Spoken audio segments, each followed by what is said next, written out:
आज हम लोग अपने पूर्व की कक्षाओं से इतर सेमेस्टर 3 के लिए हिंदी साहित्य के इतिहास के अंतर्गत प्रगतिवाद का अध्ययन हम लोग करेंगे। हिंदी साहित्य के इतिहास में हम लोगों ने पूर्व की कक्षाओं में सेमेस्टर 2 तक छायावाद और छायावाद उत्तर काल के विषय में,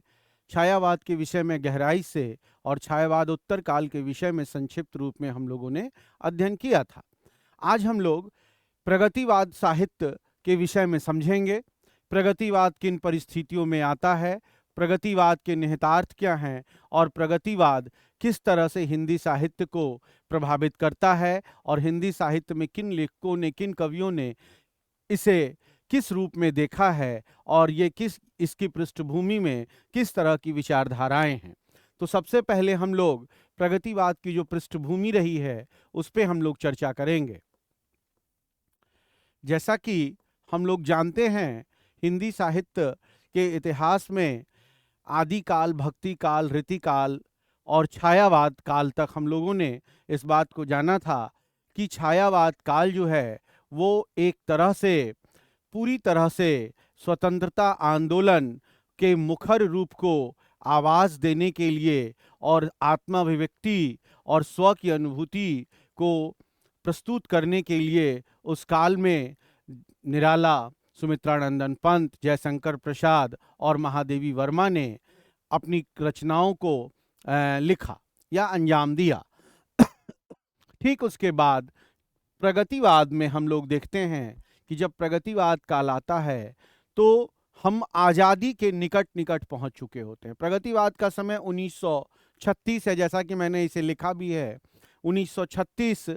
प्रगतिवाद का प्रारंभिक काल है, यहाँ से प्रारंभ होता है। तो 1936 पे अगर हम लोग गौर करें तो ये दौर भारत की आज़ादी की समीपता और हम लोगों के संघर्ष को और अधिक देश के लिए समर्पित होने का आह्वान करती थी। वैसे समय में सामाजिक,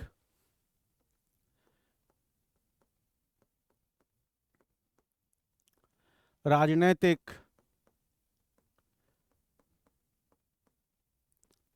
आर्थिक,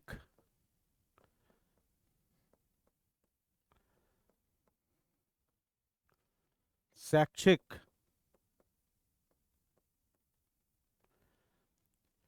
रूप से जो समाज में, देश में असमानता फैली थी उसे दूर कर एक नए समाज के गठन के लिए, जहां पर सब कोई एक हों, यानी सबका समान अधिकार हो, इसकी लड़ाई, इसकी पहल करने के लिए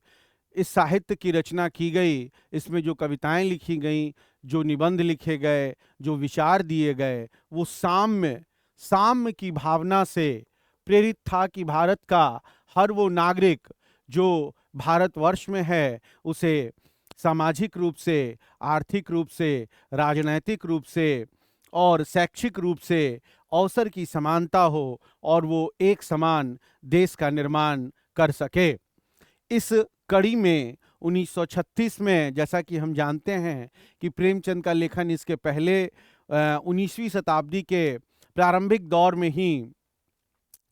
शुरू होता है, सोजे वतन से। और 1936 में लखनऊ में प्रोग्रेसिव राइटर्स एसोसिएशन, प्रगतिशील लेखक संघ की स्थापना और उसके लखनऊ में जो आयोजन होता है उसकी अध्यक्षता कर रहे थे। वहीं पे इस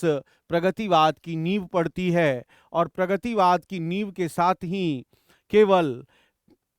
प्रेमचंद ही नहीं बल्कि इनके साथ नागार्जुन सरीखे कई कवि इसमें शामिल होते हैं और इनकी जो चेतना थी वो असमानता के खिलाफ थी, असमानता के विरोध थी, विषमता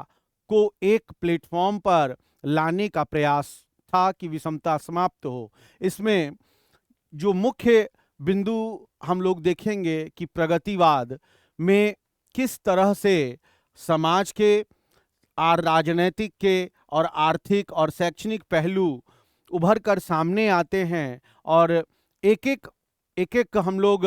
कवि को देखेंगे और उनकी कविताओं को देखेंगे तो ये पता चलेगा कि जो समाज में विषमता की भावना थी, इसे समाप्त करने के लिए, फिर उसके बाद आज़ादी का जो स्वतंत्रता बोध था उसके लिए लड़ाई लड़ी गई। इसके बाद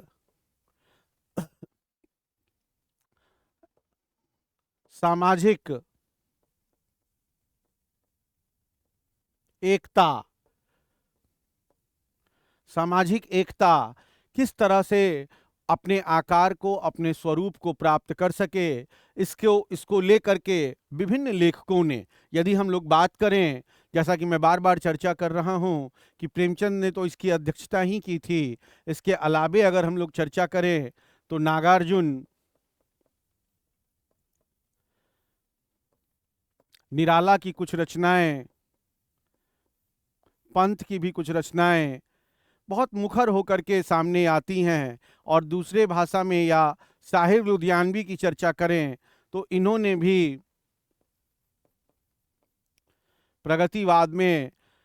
फैज़ अहमद फैज़ की रचनाएं प्रगतिवाद में मुखर होकर के, मतलब सभी लेखकों ने एक ऐसा पृष्ठभूमि, एक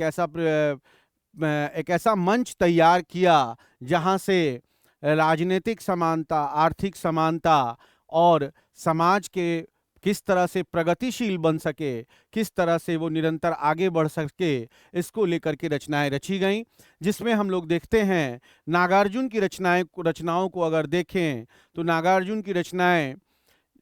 चाहे वो पूर्व की रचनाएं हों या प्रगतिवाद की रचनाएं हों या प्रगतिवाद की रचनाएं हों, नागार्जुन की ज़्यादातर रचनाओं में एक सामान्य व्यक्ति के दुख दर्द, उसके असहाय होने की जो पीड़ा है, उसके असहाय होने की जो पीड़ा है, उसे बिल्कुल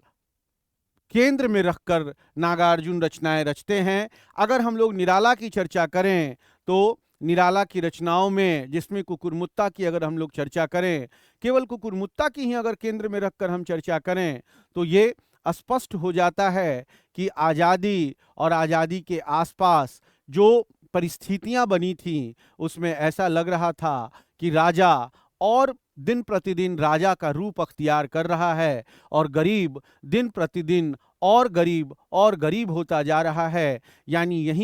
यही वो फांक था, यही वो दर्द था जो 1947 और 46 के बाद या 48 पहुंचते पहुंचते यह बात सामने आ जाती है कि भारत जो है वो किस प्रकार विभिन्न वर्गों में, अमीरी गरीबी के दंश में, भौतिक द्वंद्वात्मकता के चक्र में किस प्रकार फैल रहा था। इससे भी इतर अगर हम लोग वैचारिक पृष्ठभूमि, प्रगतिवाद की वैचारिक पृष्ठभूमि की हम लोग चर्चा करें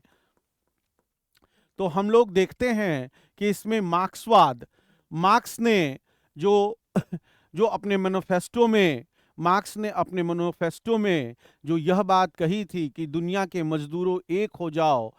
तो ये किस संदर्भ में कही गई थी या इसका पृष्ठभूमि क्या था, आपको पूरा का पूरा मार्क्सवाद जिस तरह से रशियन कंट्री में और वैश्विक परिदृश्य में फैलता है और भारत तक पहुंचता है, तो वो सर्वहारा बनाम संपत्तिशील या पूंजीपति के विरोध में एक ऐसा अस्त्र तैयार होता है जिसमें सामाजिक एकता के लिए पूंजीपतियों का, बाजार का पूरी तरह से नष्ट भ्रष्ट होना चाहिए, तभी प्रगतिवाद अपने वास्तविक स्वरूप में आ पाएगा। वास्तव में अगर हम गौर से देखें तो मार्क्सवाद की जो पूरी परिकल्पना है वो सर्वहारा के उत्थान को लेकर है। सर्वहारा कहने का अर्थ यह है कि जो अपने अधिकारों से वंचित रह गए हैं, जो अपने लक्ष्य से वंचित कर दिए गए हैं, उन सब को लेकर जो मार्क्स ने यह बात कही कि दुनिया के मजदूरों एक हो जाओ, तो पूंजी के खिलाफ एक आंदोलन था जिसे भारतवर्ष में ही नहीं बल्कि पूरे विश्व में एक संगठित रूप से लड़ने का काम प्रगतिवाद के इन नायकों ने किया, जिसमें आप देखेंगे साहिर फैज़ अहमद फैज़ की जो रचना है कि हम तो सारा का सारा लेंगे कम से कम वाली बात ना हमसे कहिए, इसमें वैसी रचनाएं भी शामिल होंगी। यह बात अलग है कि भाषा के स्तर पर इतर थे, लेकिन साहिर लुधियानवी से लेकर फैज़ अहमद फैज़ से लेकर ये सारे लोग, ये सारे कवि यह मानते थे कि भारत सबका है और भारत में समानता होनी चाहिए। इस बात को लेकर जनसामान्य के अंदर जो कुंठा, जो द्विरूपता पनपी, भौतिक द्वंद्वात्मकता और उदारवाद को लेकर जो उनके अंदर चेतना जन्म ले रही थी, उससे यह निष्कर्ष निकल रहा था कि भारत में आज़ादी तो मिलेगी, आज़ाद तो होंगे, लेकिन यह आज़ादी किसकी आज़ादी होगी? उन पूंजीपतियों की आज़ादी होगी या उन सैनिकों, उन गरीबों, उन किसानों की आज़ादी होगी जिन्होंने आज़ादी का सपना पिछले कई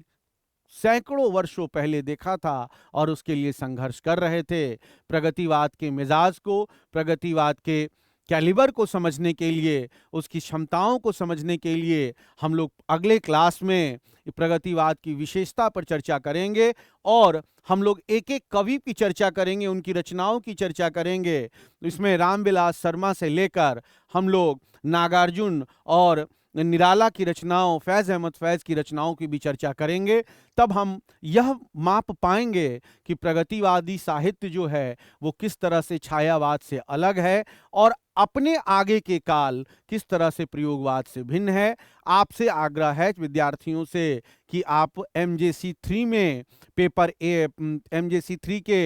पहले पत्र में आप हिंदी साहित्य के अंतर्गत प्रगतिवाद से एक प्रश्न जरूर लिखेंगे कि प्रगतिवाद की पृष्ठभूमि क्या है एवं प्रगतिवाद की विशेषताओं की चर्चा करें। हम लोग विशेषताओं की चर्चा अगली कक्षा में करेंगे। धन्यवाद।